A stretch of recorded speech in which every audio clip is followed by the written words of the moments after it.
Hi guys, who if anybody is online, please send in the chat something like hi and where you're from, or send us plus sign that you can hear us at least.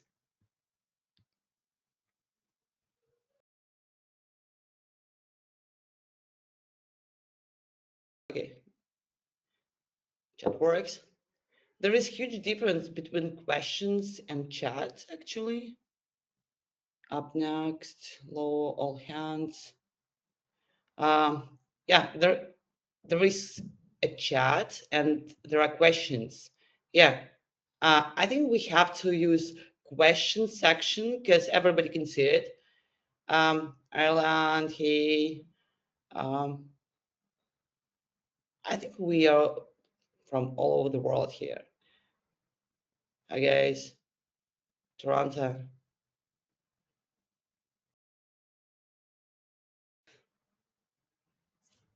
Okay, let's wait for a couple of minutes. I think um, some of the webinar attendees have no ideas about what Latenode is.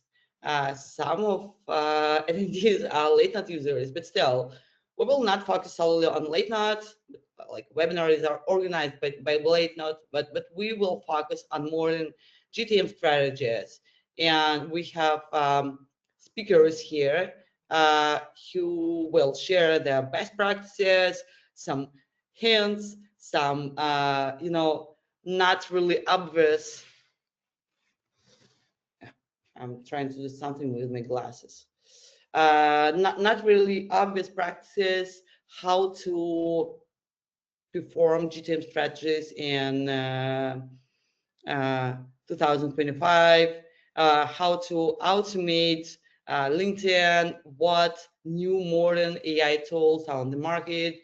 Yeah, so I hope it will be all useful for you. Definitely after the webinar, I will share the recording, I will share all the presentations, and I will share all the context. So you will be able to reach out to all the speakers and ask them questions, ask for advice. Yeah. Hopefully, we will discover something new today for you guys. Yeah, definitely it will be recorded and shared, and we will have some giveaways, some discounts, free blueprints for sure. So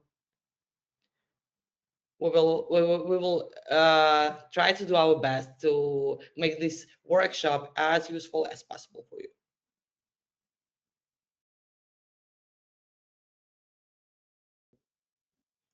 You have no access to chat. Probably our admin has to fix it, but still you can drop your messages in the question section and we will read it. So I think we can start. We are waiting for another speaker, but probably he will be connected a little bit later. Let's probably start. My name is Anna. I'm from Latenode, and I'm responsible for AI agent projects here on Latenode. And today, during my session, during my part, I will share experience how we have built an AI EDR agent, AI sales agent, using a no-code platform. Then Eugene will speak about what you can automate on LinkedIn and what you don't have to automate on LinkedIn in order not to be blocked. And then Dmitry, a speaker who is waiting for, will speak about modern AI tools, AI avatars that you can use in your sales marketing process. So I will share my screen. Boom, boom. Um, yeah, I will answer all the questions after my speech because I cannot really see your questions when I'm sharing the screen. So please don't panic. I will read all the questions afterwards, or you will be able to reach out to me directly on LinkedIn. So I will speak about AI is there agent that we have built using Latenode. What is actual Latenode? Latenode is a platform that is competitor to Anytime with better focus on AI agents, as we have our own RAG, we have more integrations, we have more LLMs connected. And we try to compete with Zapier or Make.com, but it's not really a competition because Zapier and Make.com, they're supposed to be used solely for business automation processes, and we are mostly an AI agent generation platform. If you have never used Latenode, huge recommendation to try it out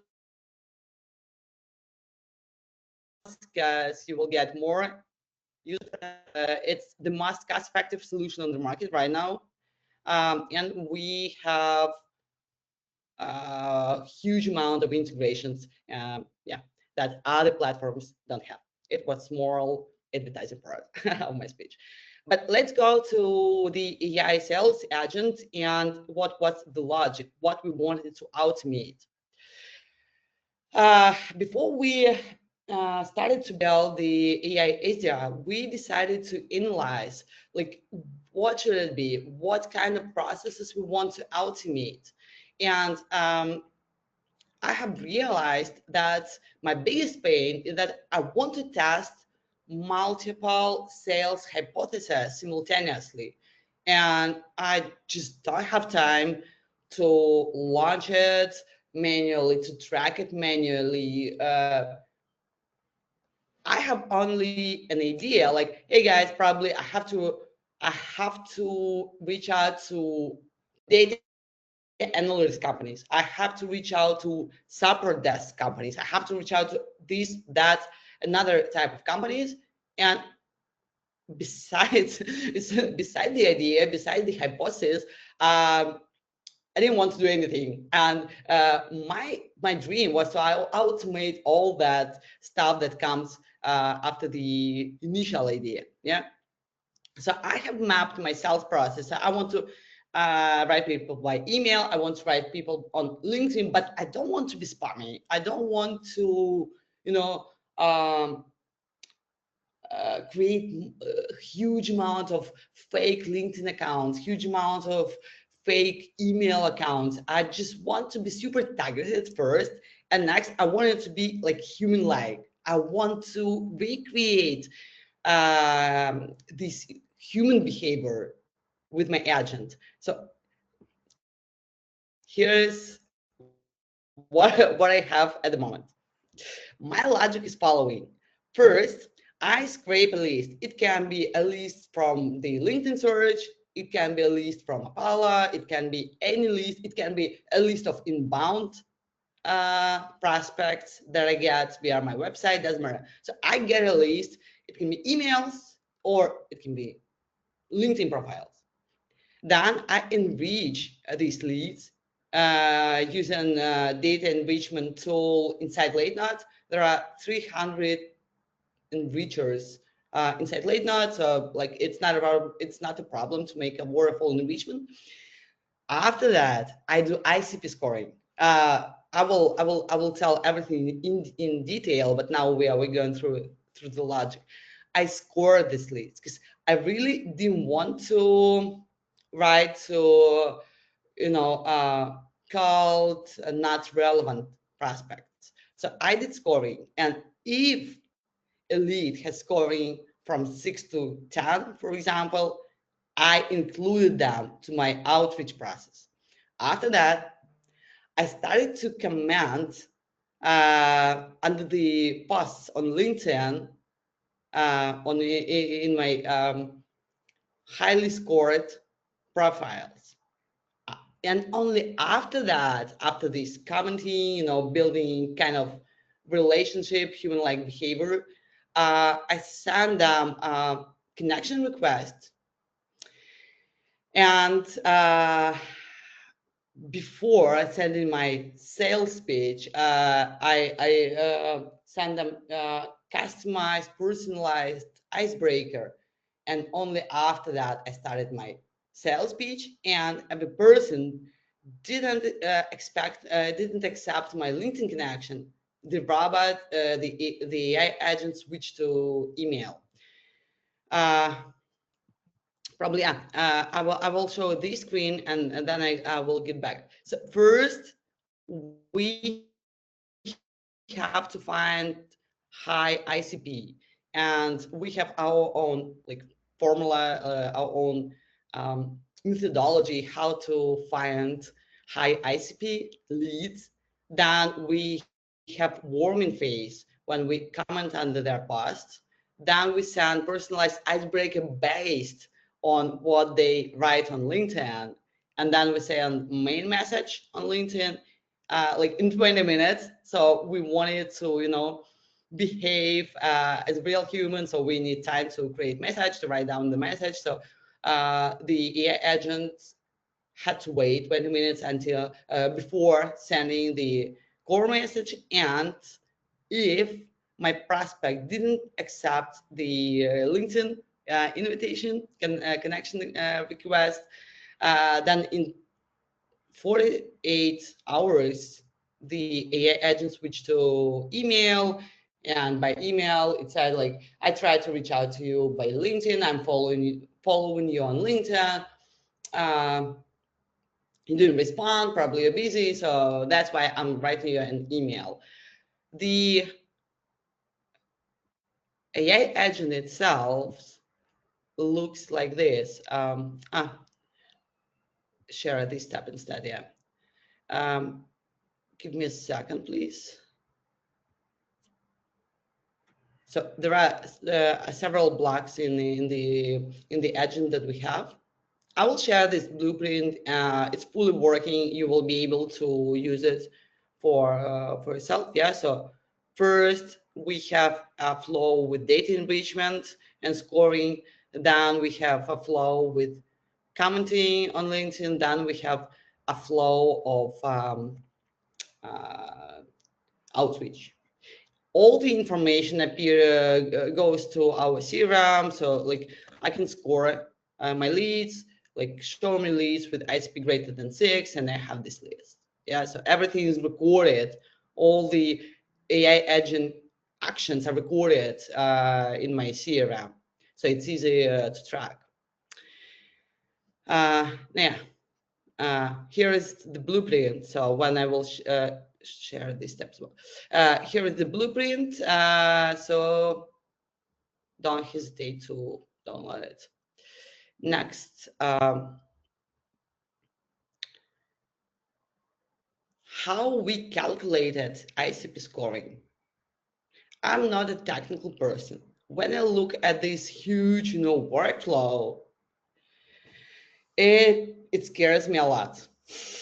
It's like I get used to work with Word files or Google Docs or spreadsheets. That's why before we start doing our outreach, we fill the form that is called ideal customer profile. It's here. Before I'm doing my outreach for any segment, any hypothesis, I have to fill this form, and AI agent takes this form in order to understand what kind of companies, what kind of leads I'm looking for, and compares this questionnaire, this Google Doc with the list that I have provided. Then we have some enrichment attributes, 40, yeah, 40 attributes that our enrichment agent can extract: company size, employee count, headquarters location, website, blah blah blah blah blah. And then the most interesting part, we first calculate like fit score, need score, tech score, intent score, and then based on that, using a certain math calculations, we calculate ICP total that I get in my CRM finally. And how the whole process is built in my situation. So I have a table that's called like AI EDR campaigns. I have the hypothesis title, and I have list here. You see, some of the lists are like, oh yeah, I have only Apollo list here, but sometimes I use just simple LinkedIn search. I create sample messages for my AI EDR. Here is like part of personalization that they use, and that's it. You don't see it, yeah. Uh, yeah. So here is my AI is there campaign table, and I even don't need to go to the workflow itself. It takes information from my spreadsheet, and the whole workflow will be launched. I switch to this tab. Yeah, so again, like first I define my ICP, then data is enriched using 40 data points. You will have these tables as well, so you will be able to see how it actually calculated. Then we have scoring, and then I just sent a list to the agent, and it launched. How now I will show how my messages look like, and I will explain why I decided to start with LinkedIn. I think when you reach out to people on LinkedIn, you perform like a real person, and when you send a cold email, then you just another no name domain address. That's why I decided to first reach out via LinkedIn and then switch to email. Definitely, I cannot send huge amount of messages via LinkedIn due to some limitations of the platform. That's why I try to build super targeted lists, and sending like 2,000 of messages simultaneously is definitely not my choice. Just don't understand why to do it. Yeah, so I started with LinkedIn outreach and then switched to email, and here is how it looks like.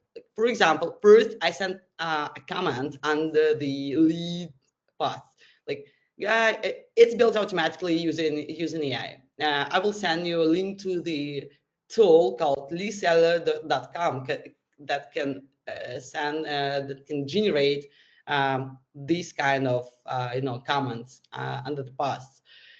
So like first, I warm up my leads on LinkedIn, sending them comments. Next, I send them an icebreaker. Thanks for the connection. I was reading your post on LinkedIn. Yeah, I cannot agree more, and blah blah blah.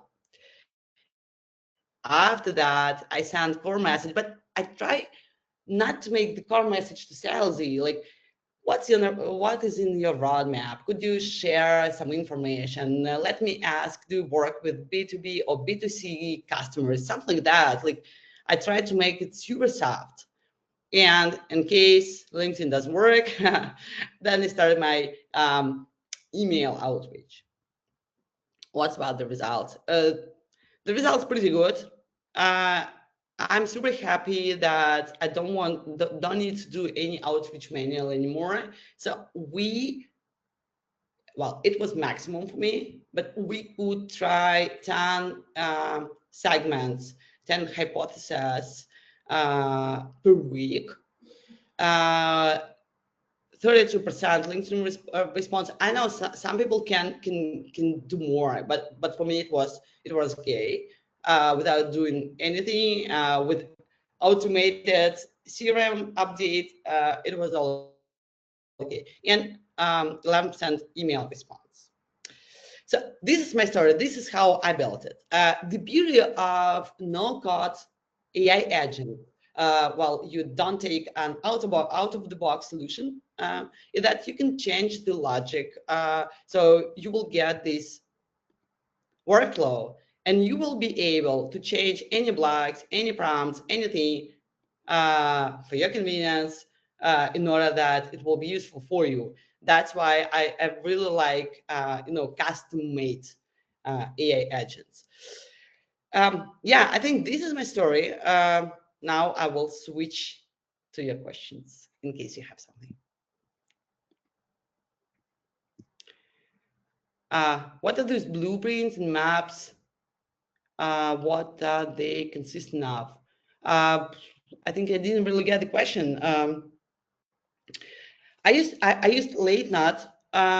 It's platform for building AI agents. So if you will create a free forever account on Latenode and upload, import this blueprint, then the whole flow will work for you. Chat seems turned off, except blah blah blah. This is recorded. No more questions. Guys, do you have any more questions for me, or we will switch to the next speaker?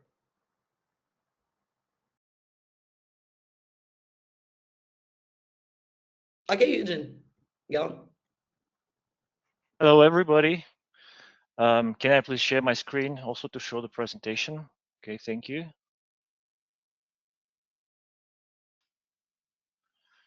Okay.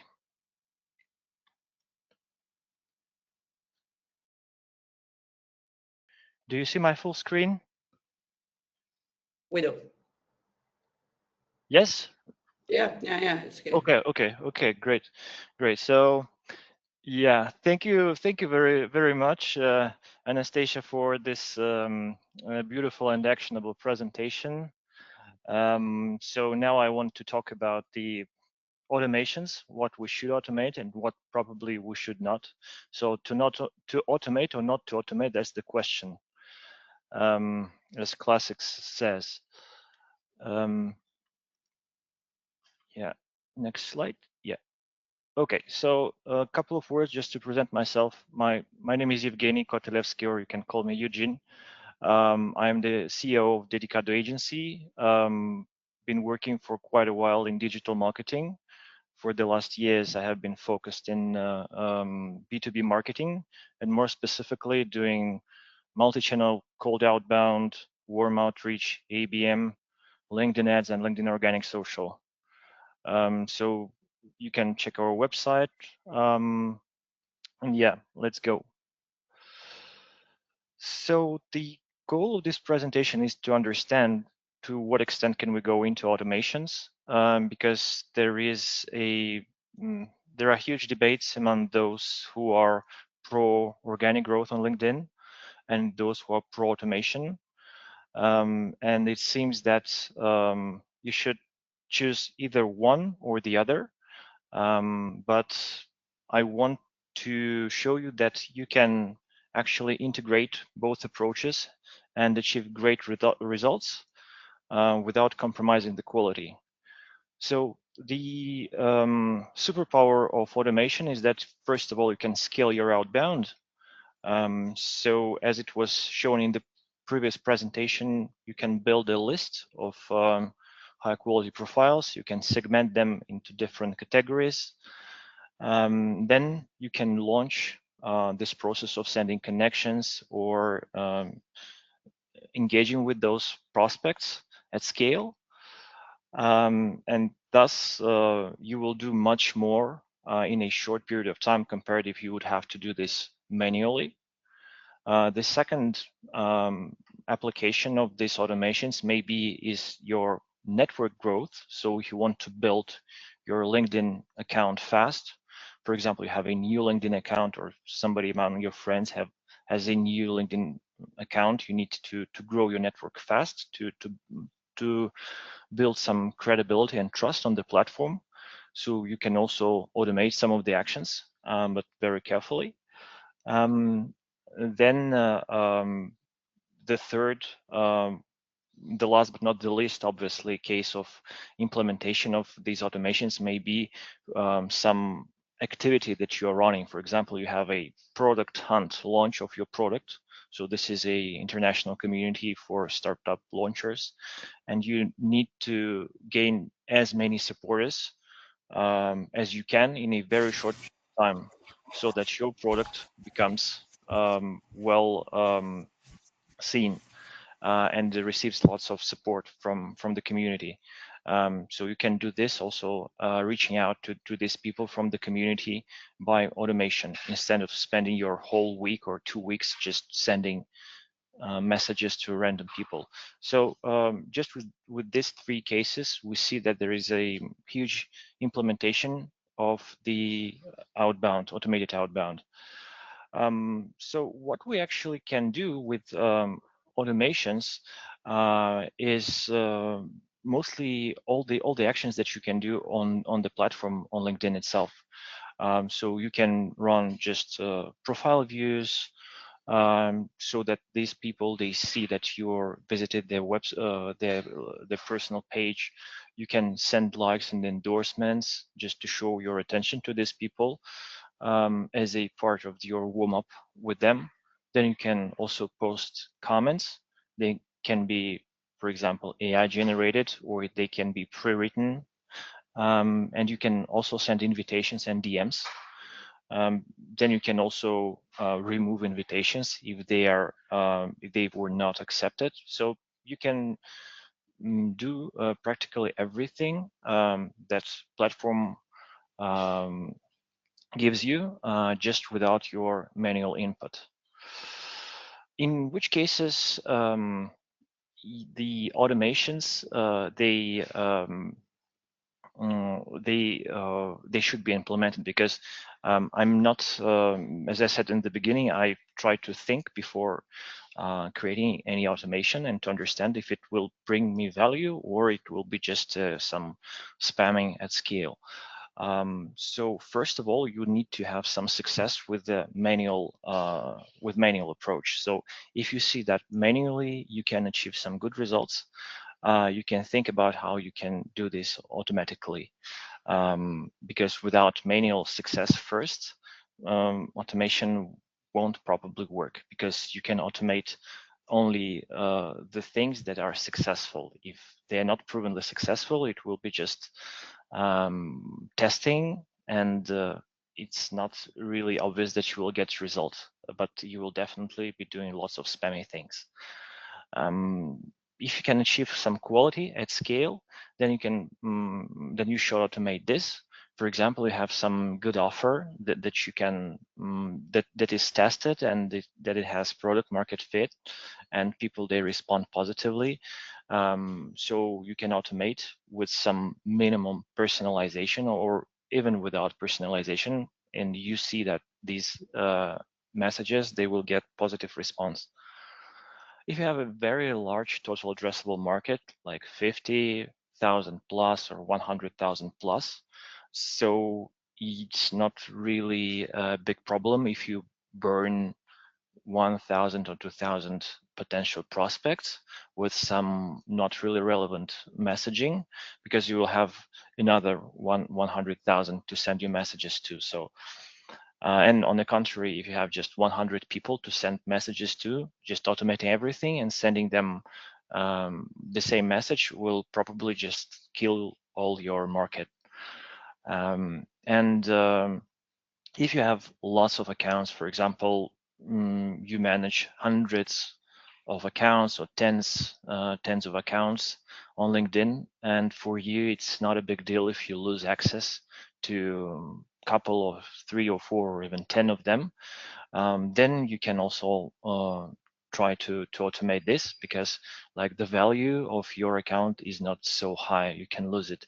But if it's your personal profile that you've been building for quite a while, and you have like thousands of connections, maybe you will be more careful with what you automate. When I would not suggest automating anything, or automating everything really carefully, is when you build your personal brand on the platform.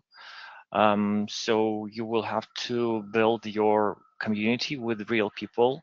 And if you want to engage with fellow creators, they usually feel this flavor of AI in comments that you write. And if you're searching for some genuine interaction and connection with these people, AI won't help you do this. So obviously this is not something I would recommend. The second point is when you have a very micro market with very small total addressable market. Well, instead of automating everything, probably it will be better for you to just map this 100 or 1000 prospects and do some research on them, and then see how you should approach them individually, because automation will save you time, but at the expense of quality.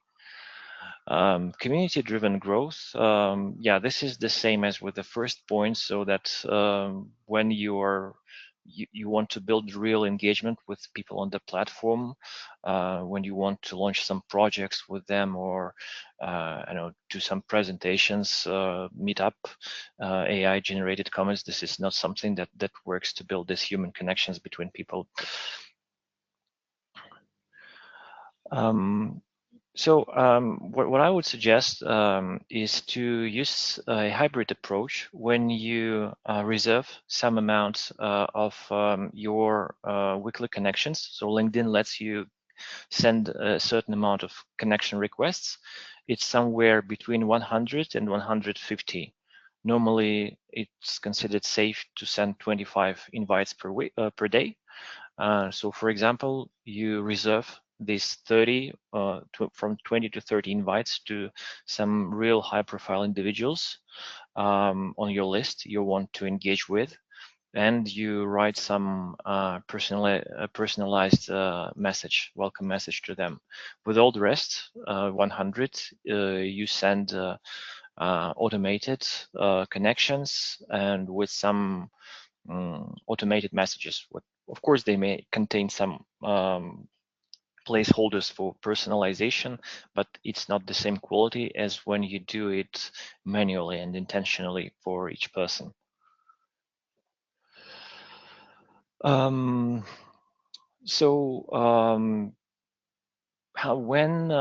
I would recommend to use automation, and when I would not personally recommend using automations.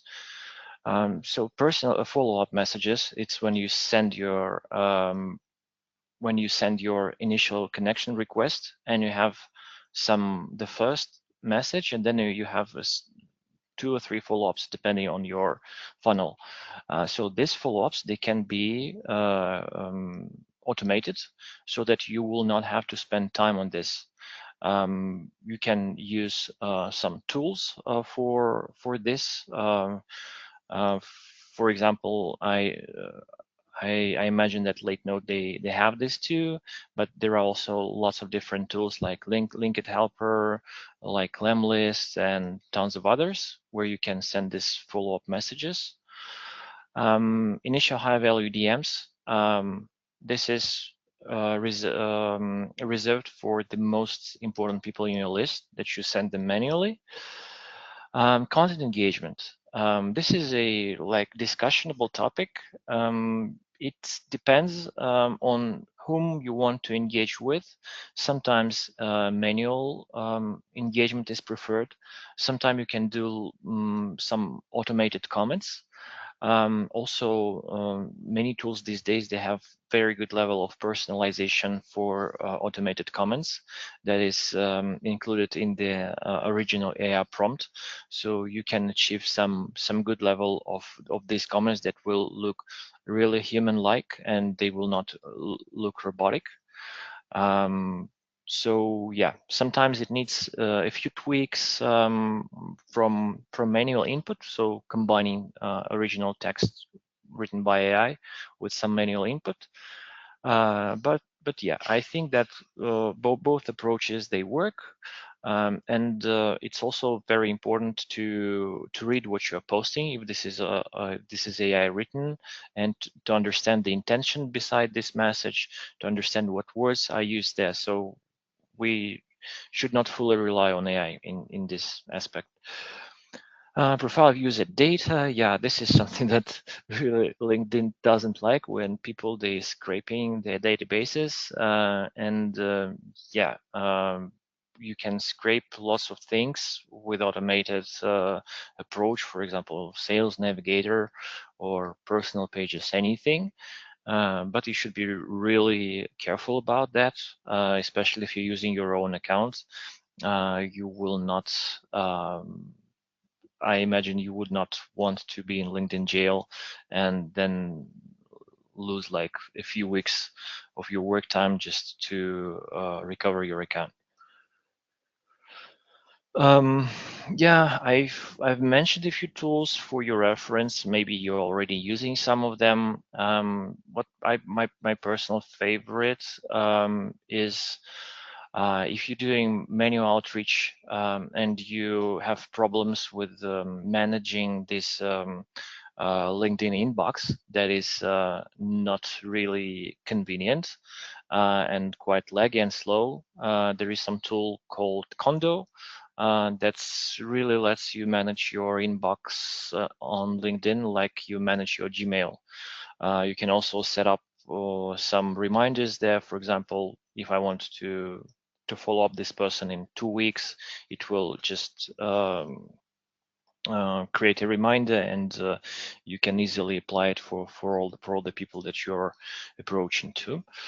So this saves time. As mentioned before, I can recommend Listeller for commenting. They are good in terms of their security for accounts, and you can create custom feeds there. So you can build your lists and engage with different people.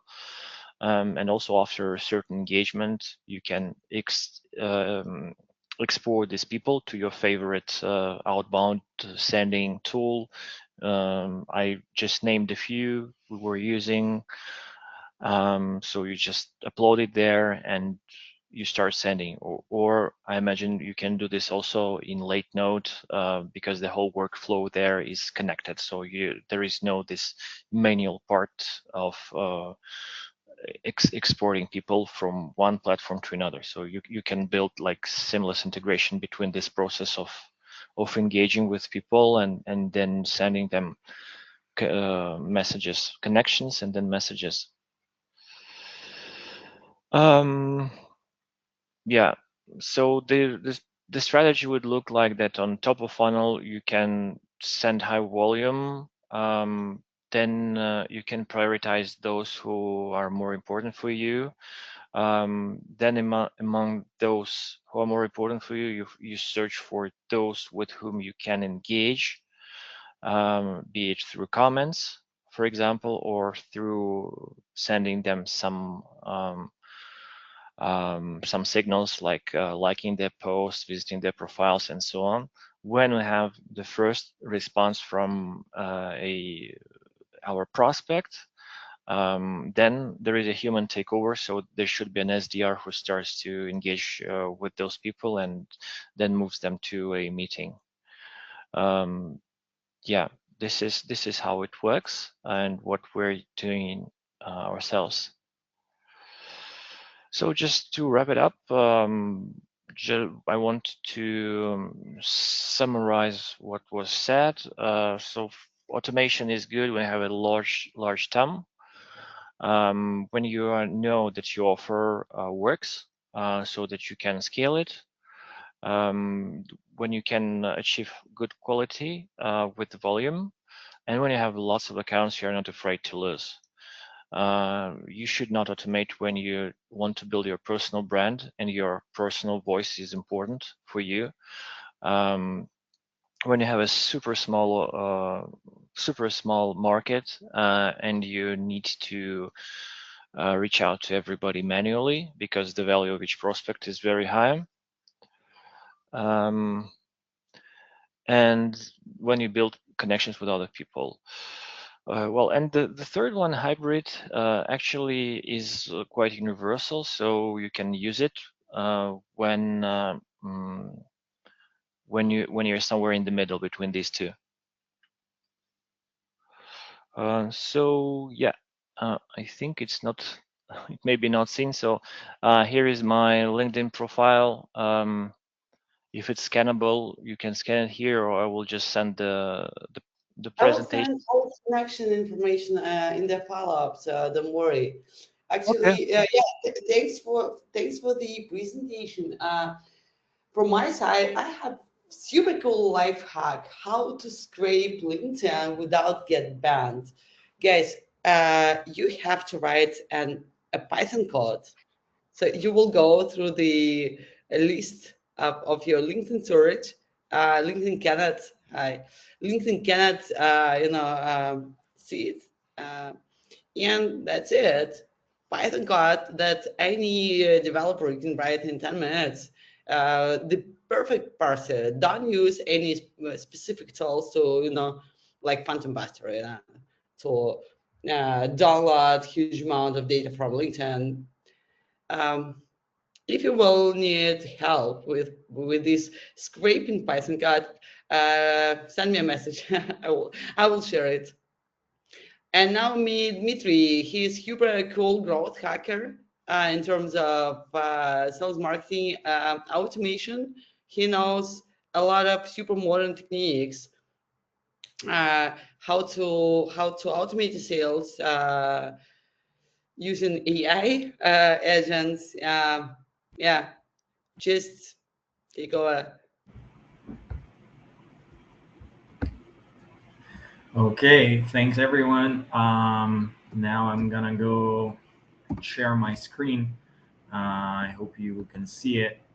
Um, so, yeah, like my talk today is about non-obvious outreach tips for 2025. Well, at least I'll try to make it non-obvious. And a few words about me, just to start. I've been in tech for more than 10 years already. And I worked for different companies like SEMrush, like Mars, like Veeam, and Bardot. In the last 10 years, I've been doing a mix of marketing, sales, and business development because when you usually start doing something on a quite a good level, then you want to go deeper, try more tactics, and you end up being you end up wearing a lot of hats and doing a little bit of everything. So, and in the last 5 years, I've been in consulting, working with projects from YC Combinator, like with different startups, different consulting companies. And also even consulting some of the programming languages in their marketing strategies. My current focus is building a full-scale growth function that consists only from one person and is powered by AI. To be honest, I was more I'm a bit skeptical that I can make it happen within this year, but I keep trying. And so today my talk will be dedicated to this blend of marketing, sales, and business development strategies because from my perspective and my point of view, this is something that is the most efficient strategy. So let's proceed. The first idea is basically to merge outreach with event marketing because this is where there is often a gap. And like we all know that events are an expensive marketing channel, and that many marketers and salespeople are often misaligned. They are not working together. Outreach specialists don't even understand how to use their approach when it comes to different events. Then like I see the trend that now people really love in-person interactions. They prefer offline events and meetups over online kinds of interactions, especially after the pandemic. So, and I've noted that on my projects, the conversion from offline leads is approximately 15% higher than the conversion from online. So this is a good channel, but only if you know how to take the most out of it. So what I'm doing is this. So basically, what we need to know is that like most conferences now, they no longer share attendee lists, right? So at best, they give you like access to an event app, and we still have a question like how do you extract as much data and as many contacts as possible from this interface. So basically, the first step is to check whether the event has a web version of the app. And sometimes organizers only provide the mobile version, but even then, what you need to do is just to find the link that opens like any web interface of the website where that framework is built on, like often it's Umbrella or HelpIn or some other solution. Like usually just like find any contact us or like support link, and it will open the web interface for you where you can log in like normally and give access to like everything you need. And then you start parsing. There are a couple of tools that I'm happy to know about, and when I'm sharing this with many of my colleagues, it turns out that not all of the people know about them. So if you don't, please check out Octoparse and Browserflow. So the first one, Octoparse, is like it works well as a desktop application with a free functionality, with the free version. It can run in the background, and it can even solve captchas. The problem with Octoparse is that sometimes it gets detected by websites of like format or formats text poorly. In those cases, you can just switch to Browserflow. This is like a paid Chrome extension, and it is definitely more reliable. So the thing is that it requires an open browser, but the good thing is that supports JavaScript, works more stably, and is less likely to be blocked. And the automation process usually looks like surface parsing when you collect basic data, and then you do the deep parsing. You enrich the data you've collected, and proceed to like that data processing and outreach automation that you can also do within Browserflow. So, and I've also listed some best practices for you because there are like quite a few things that I'm always doing. For example, I always try to put like the communication side of the Messenger because the usually has the best response rate. Focus on after parties and different event chats because this is where the most interesting conversations are happening. And obviously, what you should remember that before the event, your main call to action is to meet during the event. After the event, you just switch to another strategy. You want to schedule a call and proceed with your sales processes. Another point is that you shouldn't start outreach 10 days before the event. I mean, you can do that, but it's not the best idea from my experience because people are not super involved yet. So 2 weeks, 10 days are the most popular format, and it works best. And maybe the last advice that I'm always giving to my colleagues is not to hesitate to follow up across multiple channels and ping people because everyone has a lot of things to do, and yeah, that's just important.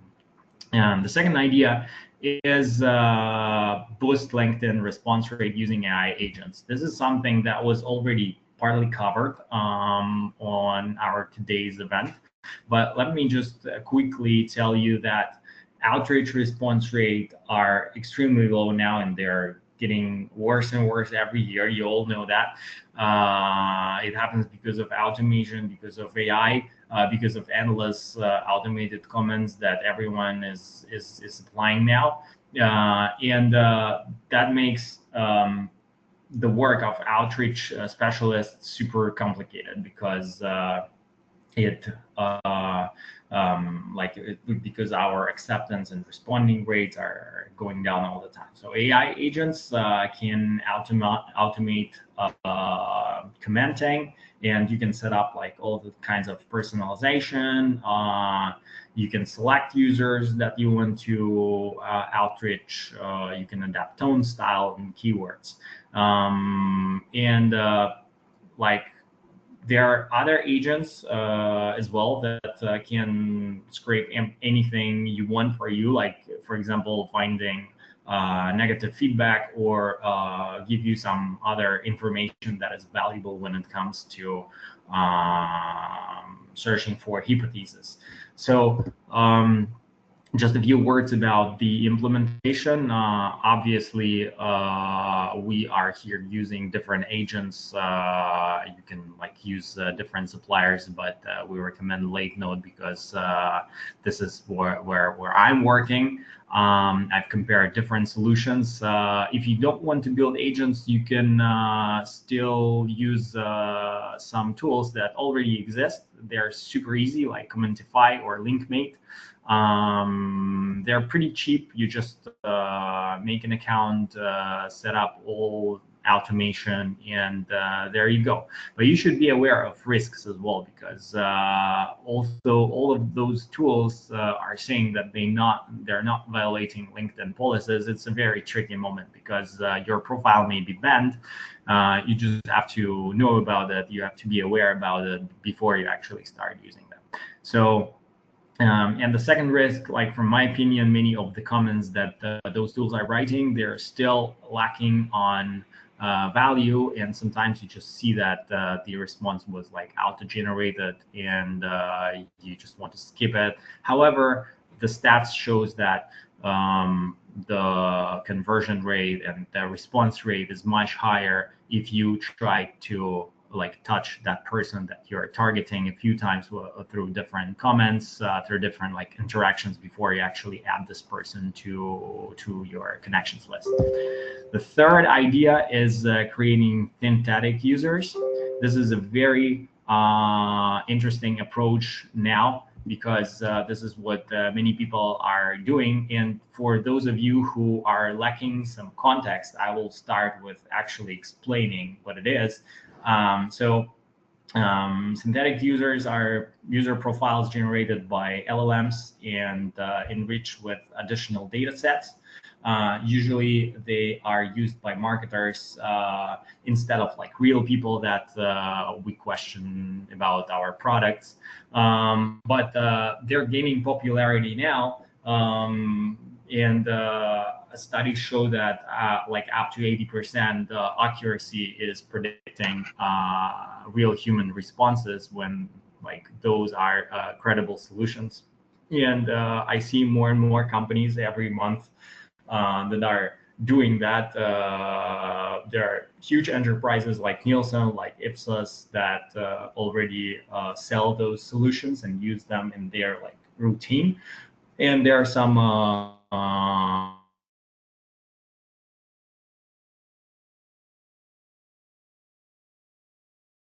startups as well. The most famous ones are Delphi and Synthetic Users. They also provide that service. However, I would say that we all use synthetic respondents in our daily work because we always think about different scenarios, and we imagine how different people may react on our different phrases. So this is basically what our brain does. We also have a portfolio of like synthetic users in our head, and we always try to predict what they're gonna tell us, what they're gonna do, and so on. So how to use it in your daily routine? Basically, you can create synthetic decision makers and stakeholders, and these agents will simulate real people people's reactions and reasoning. And that allows you to test your hypotheses before actually presenting them to actual executives, which is nice because sometimes, like many people in outreach have that situation when the amount of leads of prospects is limited, and you have to be very focused. You don't have to outreach them and write an automated message. You do that kind of like account-based marketing when you have to be super precise. This is where I advise to create synthetic users. Technically, it works pretty simple. So I'm using a combination of Cursor and different LLMs and create agents for each decision maker. That file with that, like for each decision maker, has information like unique context, the goals of the person, the tone of voice. I don't know, like anything you can you found during your account-based marketing work, just added there. And the input data includes a list of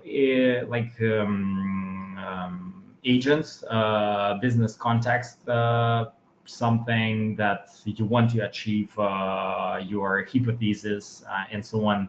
And don't forget about grounding rules as well, just to prevent hallucinations and make that responses more structured and more like data driven. There are some optional things that you can also set up. For example, you can include internal stakeholders from your organization if you want to like add more points of view. You can define the output format and so on. So and then you just like as I said, you upload your hypothesis that you want to test during account-based marketing, and these agents start to debate, like clarify, challenge your hypothesis, and they may flag some risks or even suggest improvements. That works pretty nice. I wouldn't rely on that like fully, but this approach gives a lot of different additional ideas that sometimes it just shows you something you didn't even think of, and I think that this approach would improve like after time, because LLMs are getting stronger, and we are able to create agents that are more and more human-like. So the result is a set of refined, balanced decisions ready for like a real-world review. The next idea is try to reach out to people that are already visiting your website. Or for me, it's also something that seems to be obvious, but most of the projects I'm stepping into, they don't do it. And there are many solutions that allow you to easily implement this strategy. Like for example, I'm using Visitor Queue because they're the cheapest solution, and also they have a nice feature to customize landing pages based on who is accessing it. There are other solutions as well, like Dealfront, Koala, Warmly, and there are many of them on the market. So just Google them, or I don't know, search in ChatGPT, and you'll find plenty of different options. And there are more tools like Demandbase or Common Room that go even deeper and analyze buying intent, in addition to just tracking visitors of your websites. The good thing is that all of the tools are like GDPR, CCPA compliant, and everything is legal. So here is the screenshot. I'm just saying, like I'm just showing how that looks for you when you are entering your profile in one of those tools. you see that you see like the exact people from the exact company that are going through your website. Obviously, you don't see the name of the person because like cookie protect all that information, but you see every session. You see the pages that were visited during the session. You see the amount of time that people spend there, and usually. You can, like in B2B especially, you can get a lot of nice information from like knowing that because like when you see that the person is interested or the certain company is interested, let's say in specific articles in your blog, it may give you information about what they're working on right now. And in my case, there was a project where we realized that one big auto concern, and I'm not going to tell you the name, but we've realized that they're working on implementing AI into their like driving experience, and we've contacted them, and we got access to their beta like of their tool, and we had a nice conversation and learn a lot of things that they've never published yet. And it allowed us to generate more hypotheses that we've used in our outreach. And sometimes you just see that certain companies going through your portfolio, which is also nice because it shows you that they might be interested in your product. And then you're just searching for people that may be relevant and use even those screenshots, or I don't know, like build your outreach based on this information. And as I said, it gives you very nice insights. It gives you better understanding of the market you're working in, and new hypotheses for your account-based marketing. From my experience, it also increases the response rate, and even if not, this is another touch point in your funnel, which is also nice to have, like every outreacher knows that. And the last but not least idea, like we all are using Clay. I'm sure that like anyone who does outreach in 2025 is aware of what it is. But Clay is expensive, especially if you ask like a junior specialist to search for something or create a hypothesis for you. They can burn a lot of credits, and you always have to control it. So what we are doing, like what I'm proposing, is to reduce this amount of credits that you're burning, and by optimizing the approach a little. So the first thing what you can do is like use other solutions for data cleaning and preparation. Actually, even before you start uploading leads to Clay, you can remove duplicates easily just through Google spreadsheets. You can go to data cleanup and remove duplicates, and you won't spend credits on Clay for this task. And also you can use formulas like regex replace to clean domains, for example, to remove or to merge domains that have HTTPS and HTTP, and do all of those basic tasks without even like turning on Clay for that. And segmentation and filtering is also another use case. You can check company affiliation and filter to move only relevant leads to a clean tab.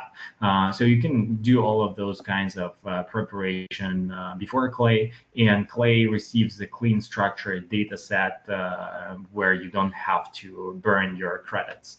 And then you can also do some scraping and scoring by using Google Apps Script. And there are some simple like scrape URL functions where you can send HTTP GET requests and extract different plain text. The good thing is that no API keys are needed. And that helps quickly identify whether a company is, for example, B2B or B2C. It can check pricing, contacts, and other kinds of information for you without before you actually proceeded with Clay.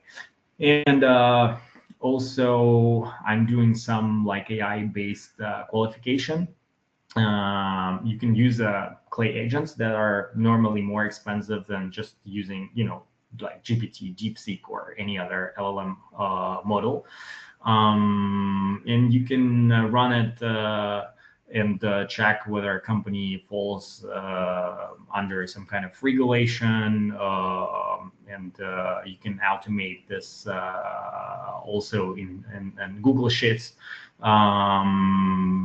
And yeah, this is a nice like workaround that I'm using a lot to save up like Clay credits when there is not enough for me.